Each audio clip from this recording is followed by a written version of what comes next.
Let's be honest.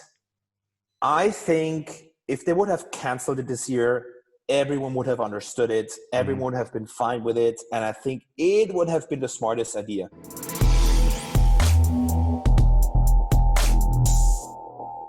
It is like I think you're right, making the distinction between the methodology, the lifestyle, and then the sport itself is very Yeah. important. Talking about the sport, we're in 2020. Obviously, this year the circuit has been disrupted due to COVID and other things.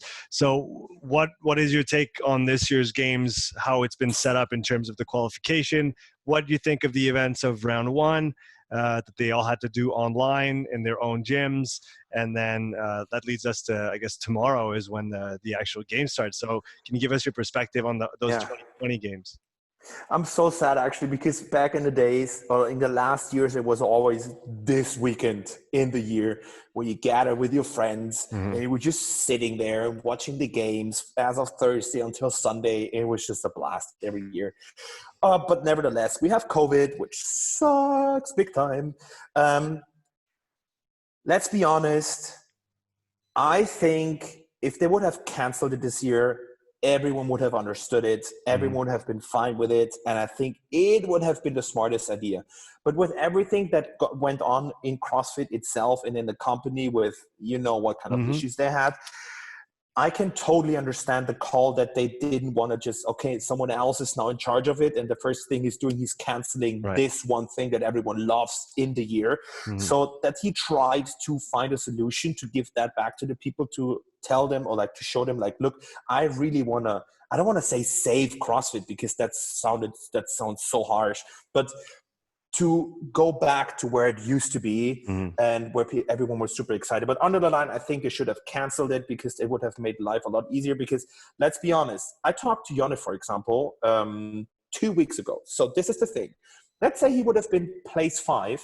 He would have been allowed to go to the States. First of all, it would not have been easy to get there. It's like, can he actually fly there? Hmm.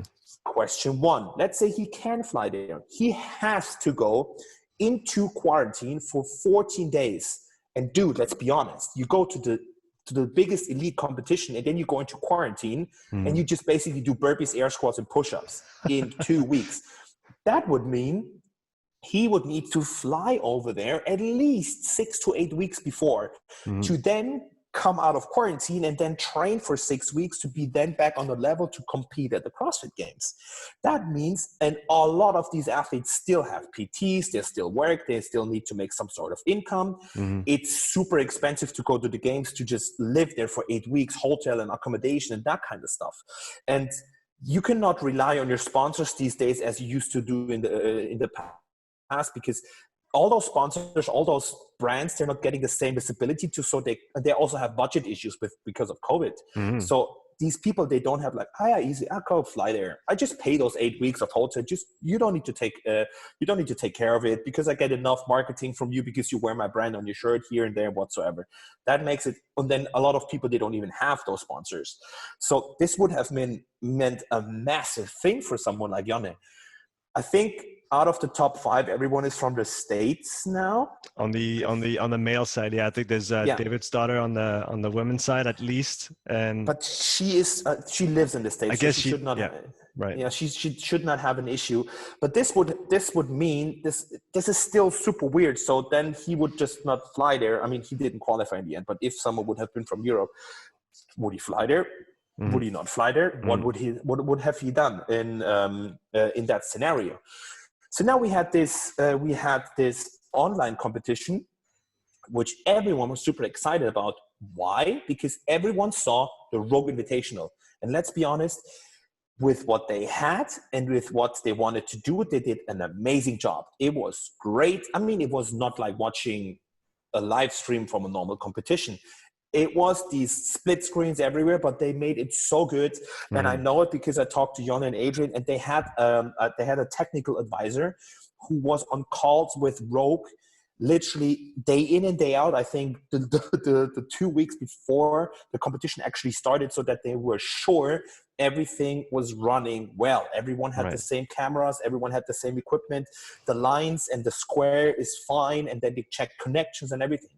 Then the whole competition started, and everyone's like, they're doing it actually really good. Mm. It is not the same as watching a live stream, but at least I get a hang of it and it feels good. So everyone was excited because they realized it can work out. Now the games are happening, and then we're sitting there and it's like, where is it? Where can I watch it? Like, and then even like the recaps and everything, it felt like they haven't thought it through all the way. So this whole qualification process was more like, if you knew someone, you texted someone, like, hey, how was he doing in that workout? And that was it. That was the most information you were able to get. So this was a bummer, honestly speaking, because I think something like CrossFit HQ should have the resources to do a proper online based competition. Again, they did something, they tried it, it was good. They have now a top 5, and now they're having the CrossFit Games, which are coming this weekend. And I'm super excited to see how they will fix that with the live stream. I think they will work a lot with Instagram and Facebook, which used to work out last year. So it was fairly good. It was good to watch the CrossFit Games there. So they have the knowledge, they have the capacity over there. Everyone is at the ranch. I love the ranch. I mean, it is CrossFit was born on the ranch. Yeah. So they will probably have proper Wi-Fi. They will have everything set up, and they have a media team over there because now 2 of my friends, they used to work for CrossFit Media when then this whole problem started. They were kicked out of CrossFit Media. Now they're back in there. So they know that they need a media team. So I hope that it will look a lot better when the actual competition is starting, because they will just work with live streams and put it on Instagram. It will not be like 3 years ago where it was, I think, was it 3 years ago? I think it was the first year they were in Madison. I think this was the best year when it came to live streaming, because you had the split screens, you had the reps above there, you had great commentary. It was so good. It was super exciting. You had the feeling you're literally there, and I have the feeling that they're working their way back towards this this performance of having a live stream. But I'm a little bit like, let's see first what they will do. But I think at the ranch, they will do a way better job than the actual qualification process when they had the top 20 battling against each other. What did you think of the programming on the first phase with kind of the heavy girls, and then kind of the 3 components of CrossFit, monostructural, weightlifting, and then gymnastics, a very, very isolated, let's say, workouts? What did you think of that framework that they used for the qualifications? Yeah, I think the problem we're having here is the fact that everyone is in their gym. So you're not doing a qualifier like regionals or like a sanctioned event where the variety of movements you can do is so big. You can do everything because you can set everything up. You have judges, you can put the variety in, you can test so many different things. With a gym scenario, you just fixed up to a certain point, because yes, they could have done more complicated things, but then they would have run into a lot of issues like, is this actually a rep? Oh, I cannot compare this to that here and there. So that's the reason why I think they took a step back. And yes, it might seem a little bit monostructure, a little bit too heavy, a little bit more favoring for people who are good. Very short too, right? If you look at the time domains, very short too. But I think this is because of the fact that we had it here in our podcast. Let's say they would do a 1-hour row, and all of a sudden the frame freezes in the middle. This is pretty much the worst case that could happen.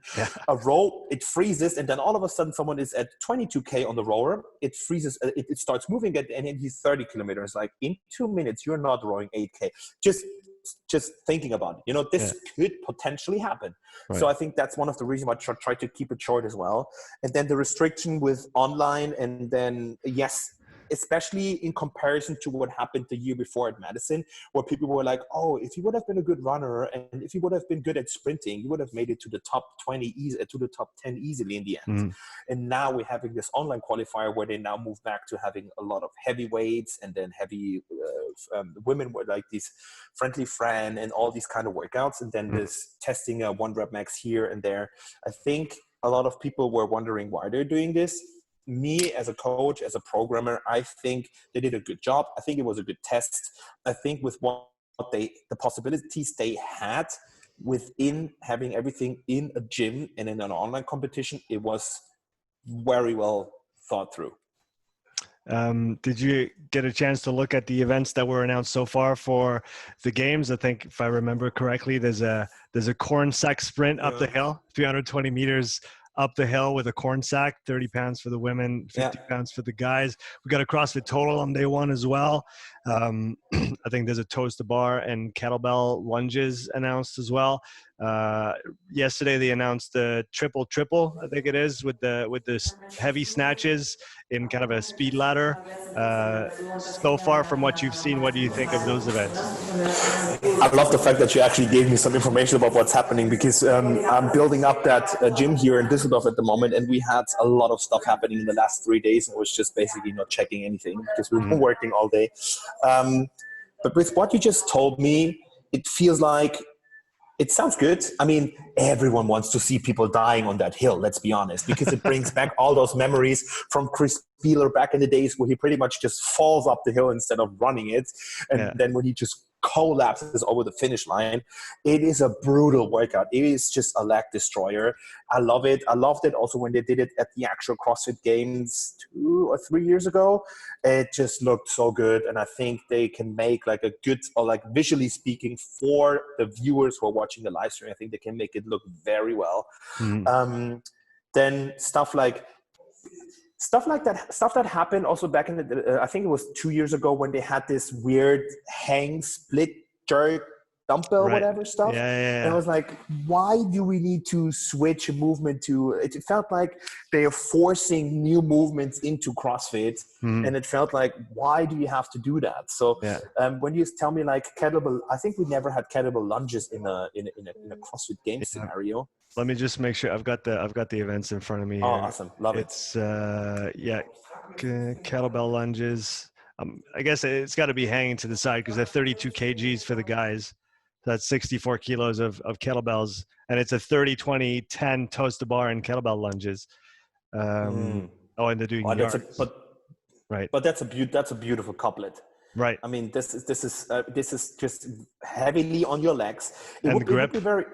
And grip. It would be it would be interesting if they either do front rack lunges, because let's be honest, these people are very like fit. I think they can hold 232 kilogram kettlebells in the front rack. But again, if you put it in your hands next to the body, it's going to be a super grippy workout. Yeah. So it's specialized towards people who can hold on to stuff. So that's going to be very interesting to see. And 30, 20, 10, 2 movements, basic couplets, you need to sprint that workout. It's just like, there's not much resting going on there. So that's something I like, because it shows the mental side for people, like how bad do they actually want to win. And the best example is when you look at Matt Fraser doing that friendly friend thing, and he probably like pretty much collapses on the floor, and his like legs were so shaky that he couldn't even stand. This is going to happen in this workout. And we have 5 people next to each other now, not in a gym where you film yourself. Super interesting. It's going to be good to see. And then that's on this. Sorry to cut you off. That's on the Saturday morning. And then later there's the snatch triple. So it's a speed ladder, 3 bars with 1, 2, and 3 minute time caps over the 3 rounds. The first bars for the men are 225, 235, 245. And then the next round is 45, 55, 65.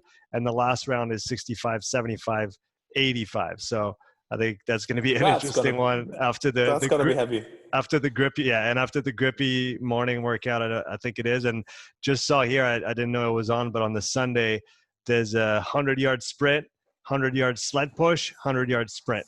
And the sled is 80 for the ladies and 105 for the men. That's going to destroy your legs. That's going to be spicy for the legs. You know, let's get back to something we said at the very beginning of the podcast, where you asked me what I learned from CrossFit athletes training with them. That pops up into my mind now. And there's a sequence in I don't know if it was a documentary or a behind the scenes video, where someone interviews a friend of Rich Froning.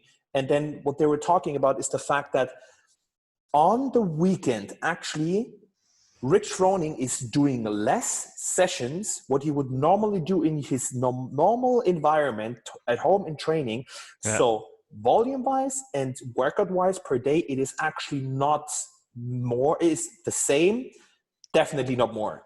And what these athletes are doing, and I see that through all those athletes I'm training with, is the fact that they're trying to doing it up to perfection to train their body to be able to handle that amount of sessions within a short period of time.